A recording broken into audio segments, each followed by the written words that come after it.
Welcome to Small Business, Big Network, the podcast for small business owners who want big results from their networking.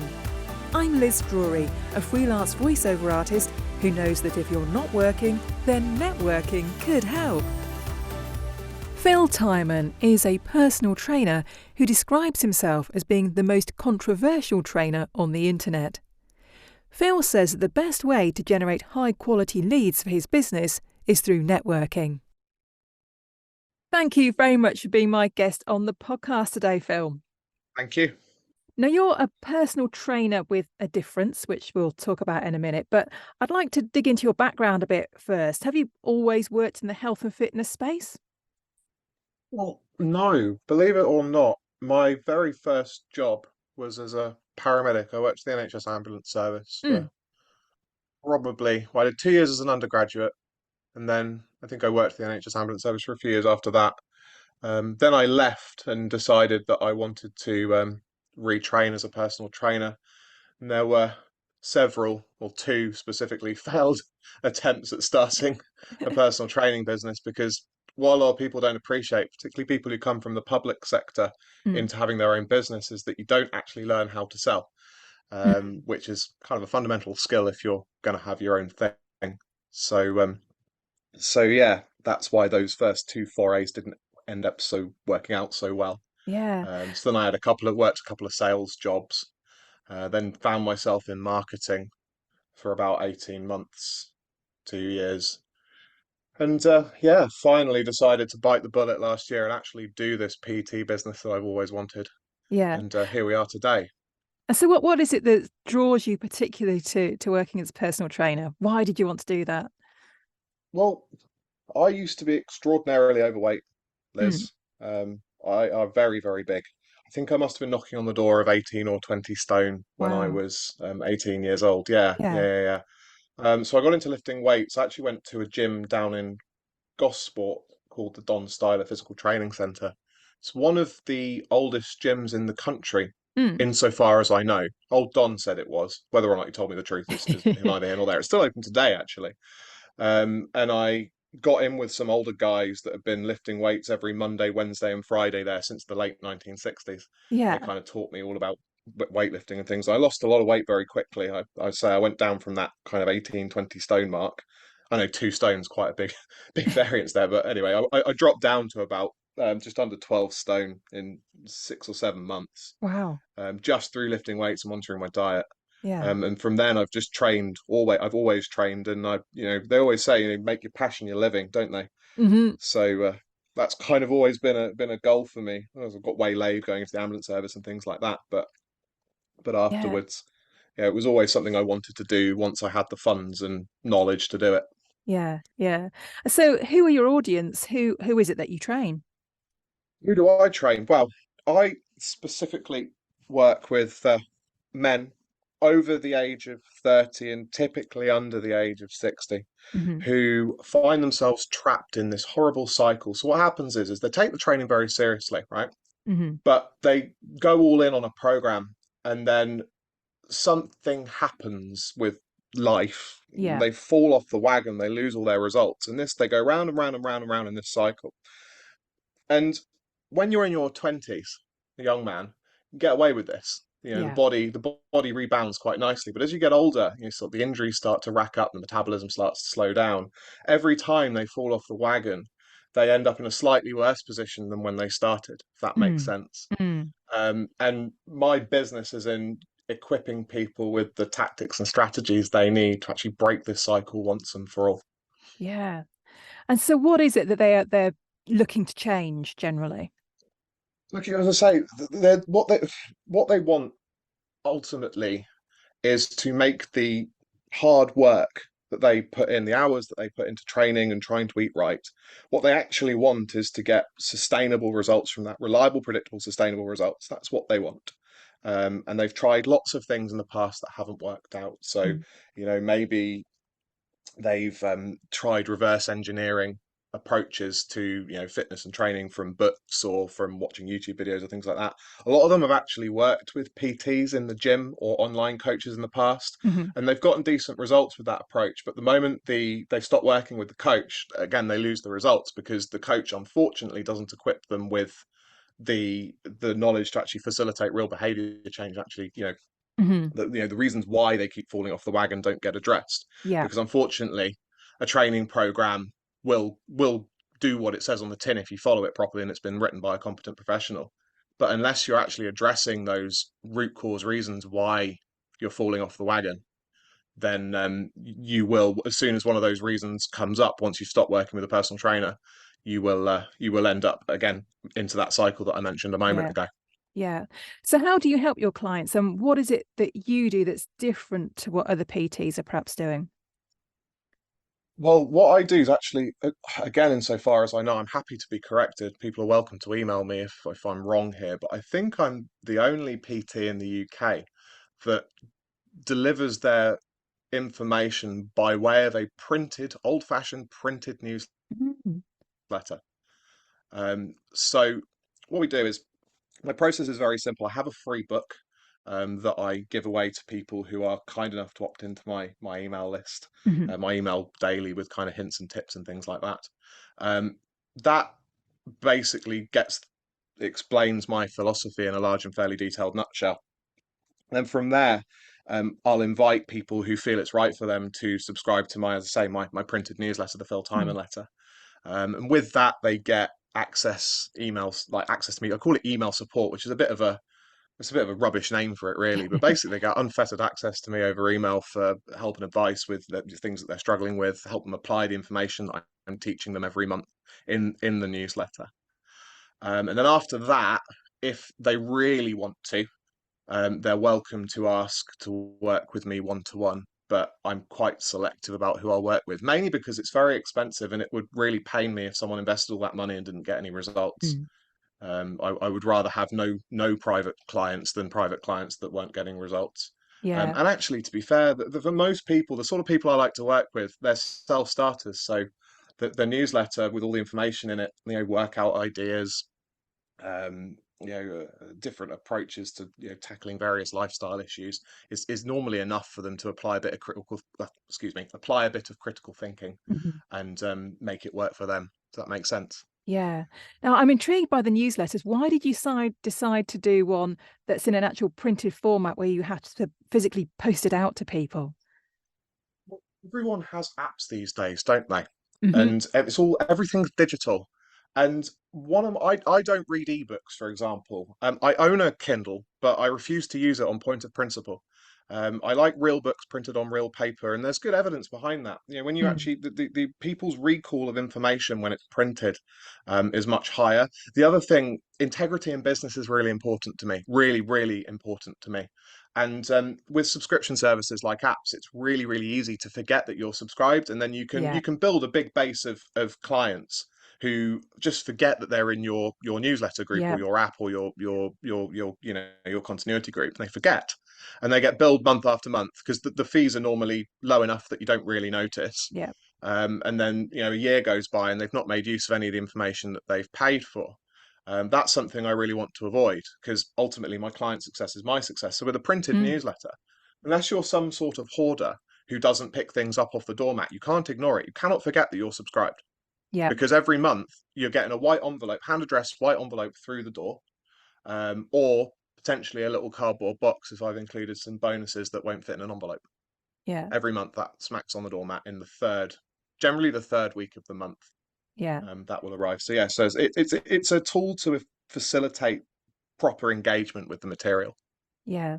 And I believe that your newsletters are quite there's a lot of information. They're quite lengthy. How long does it take you to actually write them?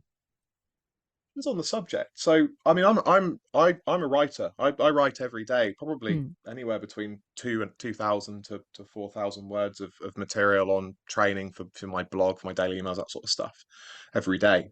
So for the newsletters, are typically around 4,000 to 6,000 words, so 12 pages long. Hmm. So 4 to 6 thousand words, and that will usually take me a couple of days. Sometimes it can take me longer, particularly if there's a lot of research involved in an issue. If I'm going to something particularly technical, Mhm. then it can take me upwards of a week to do it. The actual writing is the easiest part. So if it's something I like, January's issue, for example, I explained how to program an entire year's worth of training for yourself. So how to set up your training for a whole year so that you get, you're getting reliable, predictable, Yeah. sustainable results throughout the year.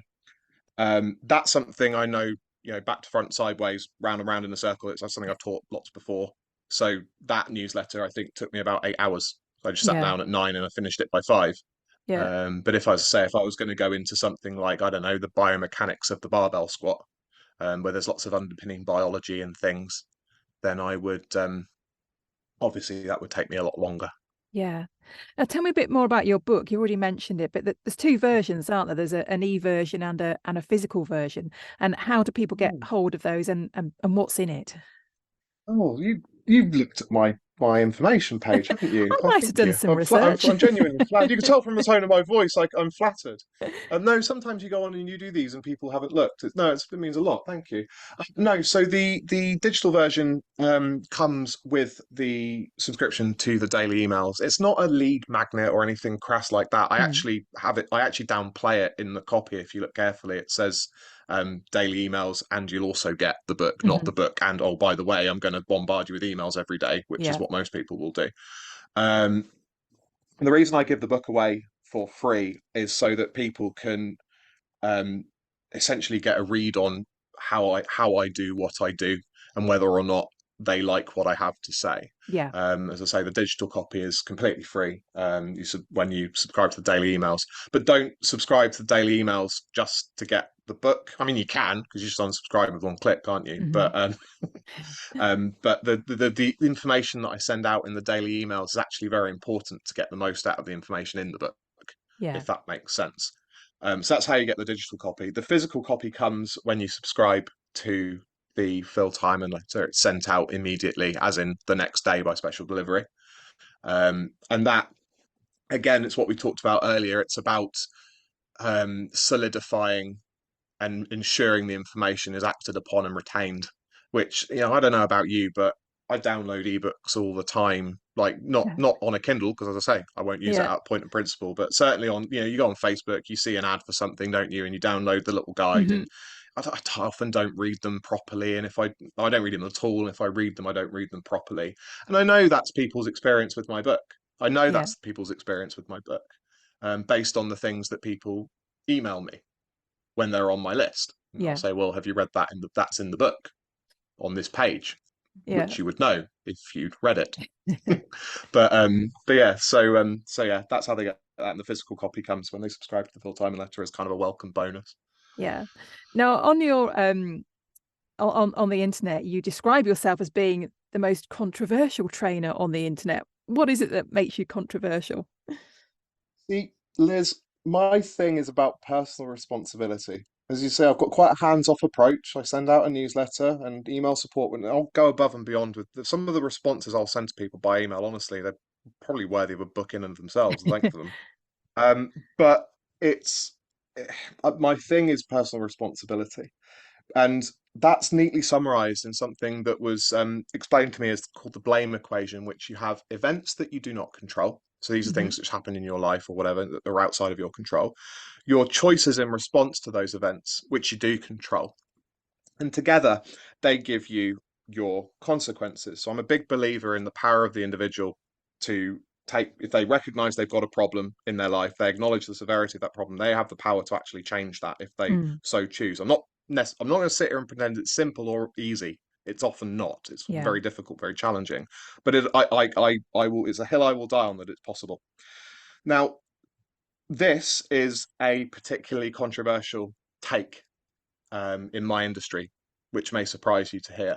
Mm. A lot of PTs will skirt around the subject, so they will say, if for example, if you're overweight and you're doing no cardiovascular exercise whatsoever, and the excuse given is, oh well, I'm sorry, Phil, I'm just too busy, Mm. and it's like, well, are you too busy? Because I've got two kids. One's 3, one's 1, and a wife, and a business that takes up, probably 60 hours a week. I work every day for at Hmm. least a few hours. And I managed to do a daily walk of at least 45, if not 60 minutes. And in order to do that, I have to get up at 4:15 because I need to be back by 5:15 so that I'm available to help my wife with the children. Yeah. So it's, because people could say, oh, well, it's easy for you to sit up there in your ivory tower, Phil, because you're a personal trainer and that fitness is your job. And I'm like, well, actually, fitness is you run a business, you understand this, Liz. Actually, service delivery is only a very small aspect of what we Ab- do as business owners, isn't Absolutely. We wear lots it? of hats. We certainly do. And as I say, service delivery is a very small hat that seems to only come out the third Sunday of October.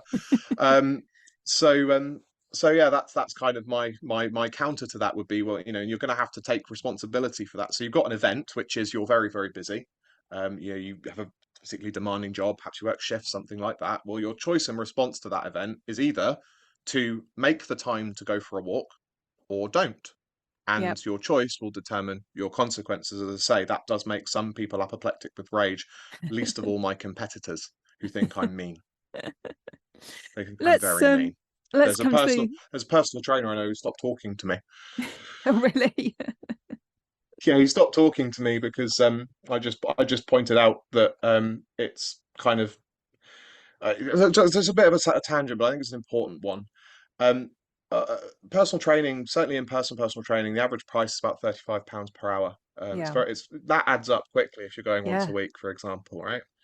And my point to him was that, well, why is it that if a client's been with you for 6 months and they don't look any different after working with you for 6 months, well, you know, that's your problem. That's your fault as the coach. And they're like, well, Mm, no, it's not. It's them. It's the client. And I'm like, well, that doesn't make any sense. If I hired a plumber to fix my leaky sink, I would expect the sink to be fixed. yeah. You know, you could just turn around and say, well, either no, I'm not going to train you because your attitude is not one that's going to be consistent with someone who gets results. You're not prepared to address all these Hmm. things going on that's preventing you from getting the results, or you fire them partway through. You don't keep taking their money.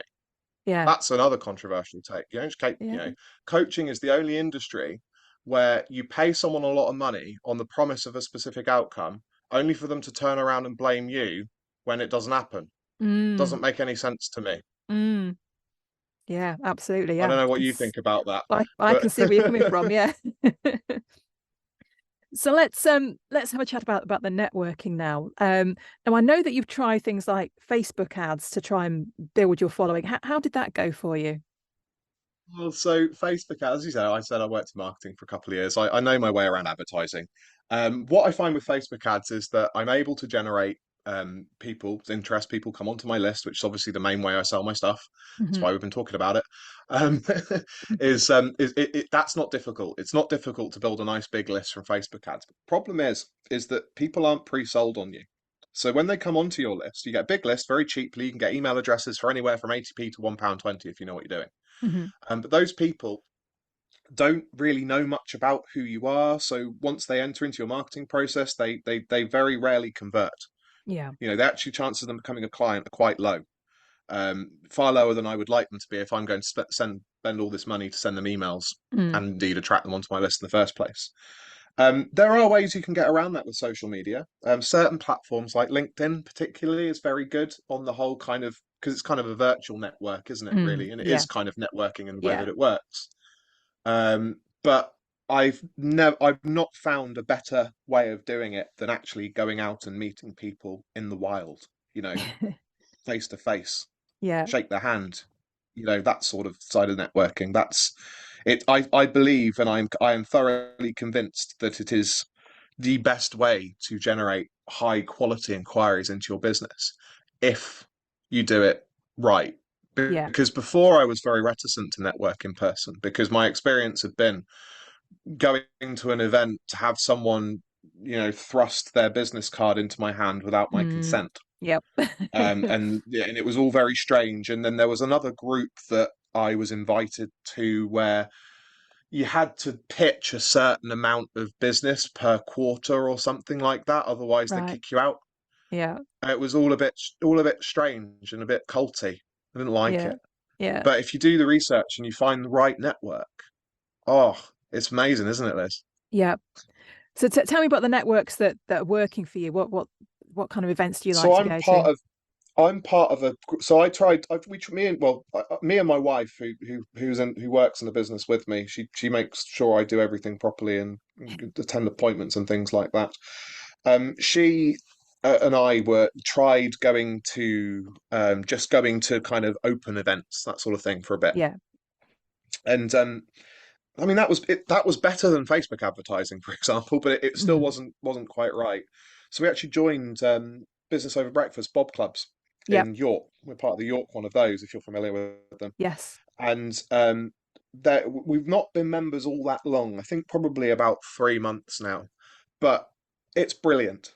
Just the opportunity to speak to other legitimate business people Yeah. who have lots of interesting things going on in their lives and their business is it's hard to quantify the value because there's obviously the value in terms of lead generation and things like that, but the soft value, Mm. the connections that you build, the little things that you pick up here and there. Oh, they're doing this, and that seems to be working really well for those Yeah. people. Or oh, they've had this customer service issue. That's, I mean, I don't deliver services in the same way as them, but I can see how something like that might affect my business badly. Oh, yeah, that's do you follow? Yeah. Yeah. It's about the Uh, support, isn't it, as much as anything? yeah, I also think you need to be a little bit older to appreciate it. Because I'm 33. I've been doing, I've my own business since I was in my late 20s, Yeah. and obviously the failed attempts before that. And it's only been in kind of the last 18 months or so where I've really thought, do you know what? Actually, I value real world connections a lot more Yeah. now, Yeah. you know? Do you think that COVID has anything to do with that? Yeah, I really do. A friend of mine is kind of a big deal in the direct marketing world, and he never tested this idea. Never tested this idea, but I'm convinced of it based purely on his experience. But during COVID, he kept on pushing me. He says, Phil, you should do some direct mail. Phil, you should do some direct mail. And I was like, why? And he said, because people are yearning for real world connection right now. Yeah. I reckon if you did a direct mail connection campaign right now, you'd make loads of money. And I didn't do it purely out of Mm. laziness more than anything because literally everyone was living on social media, so it just made Yeah. life much easier from a marketing point of view because everyone was just sat on the Yeah. various platforms all day, weren't they? Yeah. So I never did it, but since COVID, I think that yeah, you're absolutely right. I think it's done one of two things for people. I think the people who are, should we say, more COVID cautious are perhaps still reticent to go to events. They're going to events Yes. a lot less. Yeah. But then I think there's another cohort. There's another cohort of people, which I sit in proudly, who have actually made it. It's been a reality check, and may just think, hang on a minute, I've been taking all this for granted, all these people Mm. around me, and all these things Mm. that I've got, and I don't think technology is actually all it's cracked up to be. I want to go and talk to some real people, Yeah. you know. Yeah. Yeah. I agree. So are there any hints or tips that you'd like to share for successful networking? Hints or tips for successful networking? Yes. If you're going to join a group properly and pay fees, don't ever join in. I'm a big. I won't go into it now because probably not time. But there's a big difference between free and paid mindset. Mm. Pay to join a group. Even if it's just subs for breakfast, but then you put some skin in the game is the first thing. People want everything for free now, and it really grinds my gears. The second thing I would suggest you do is you do actually join a group where Yeah. you're getting that regular group of people. And then I would strongly advise against pitching to that group. The value is in their access to their networks, not Yes. necessarily them themselves. Yes. People who join networking groups thinking that's 20 people I can sell my thing to. Well, the probability of them being an appropriate client for your business is pretty low, Mm. and all you'll do is annoy them. Yeah. What you actually want is access. What you're doing it for is access to their networks, Yeah. which some may interpret as perhaps a bit Machiavellian, but I don't. I think it's the ethical way to do it personally. Yeah. Absolutely. Yeah. Brilliant. Well, thank you very much for your time today, Phil. Just one final question. If people want to know more about you and your business, how can they find you? So, best thing to do is go to my website, which is philtyreman.co.uk. I presume you're going to spell that out in the description because It will my be in the show surname's very notes. Yep. strange. Oh, in the show notes, lovely. I've got Yep. nobody can spell my surname. It's gotten better since I've moved to Yorkshire for some reason, but no. Anyway, so it's philtyreman.co.uk. And if you want the book and the emails, there is a little opt-in form at the bottom of that homepage. You just plonk your details in there. I'm sure you know how to subscribe to an email list to anyone who wants to. So yes, go to my website. If you don't want the emails, that's fine too. There's articles. I think there's like 100 articles on the site that you can leaf through. You don't have to opt in to read those. Lovely. Well, thank you very much, Phil, and the best of luck for 2024. Same to you. Thank you so much for your time today, Liz. I really appreciate it. Thanks for listening to Small Business, Big Network. If you found this podcast useful, please do rate, review and subscribe. And don't forget to share it with the rest of your network too.